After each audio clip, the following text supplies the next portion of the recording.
Cleaning the front element of a lens can be done by using 5 progressive steps. First, check the lens in good angled light to spot the dust and smudges.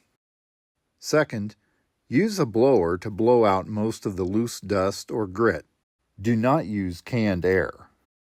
Third, use a camel hair brush in a circular motion to remove the dust and dirt that might scratch the lens. Fourth, gently use a chamois pen to buff out the marks like fingerprints and raindrops. Step 5. If there's still a stubborn spot on the lens, use a liquid cleaner designed for optical lenses. Apply 1 drop using a Q-tip. Alternate the wet side to swab away the residue, and then the dry side to buff out the rest of the cleaner. Follow up with 1 more pass with the camel hair brush to remove any dust or fibers from the Q-tip. This has been a 1-minute nature photography tip. Thanks for watching.